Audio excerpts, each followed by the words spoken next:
छत्रपती संभाजीनगरमध्ये भाजपच्या वतीनं तिरंगा यात्रेचं आयोजन करण्यात आलेलं आहे। या यात्रेमध्ये भाजपचे नेते आणि त्यासोबतच राज्याचे मुख्यमंत्री देवेंद्र फडणवीस हे सहभागी होणार आहेत आणि त्यांच्यासाठी या ठिकाणी पोलिसांचा मोठा बंदोबस्त तैनात करण्यात आलेला आहे।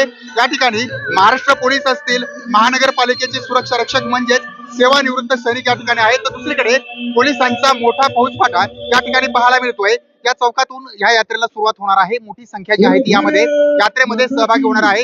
सध्या स्थितीला नागरिक या ठिकाणी जमा व्हायला सुरुवात झालेली आहे। यामध्ये सर्वाधिक जास्त लक्ष केंद्रित करणारा वर्ग जर पाहायला गेला तर तरुणांचा यामध्ये सहभाग जो आहे तो नोंदवला जाणार आहे। तर दुसरीकडे भाजपचे नेते गिरीश महाजन असतील, त्यासोबतच अतुल सावे आहेत, हे देखील या ठिकाणी दाखल झालेले आहेत आणि या फुले चौकातून संभाजी पेठ चौकापासून या ठिकाणी या यात्रेला सुरुवात होणार आहे। सर्वांचं लक्ष वेधून घेणारी ही यात्रा म्हणावी लागणार आहे।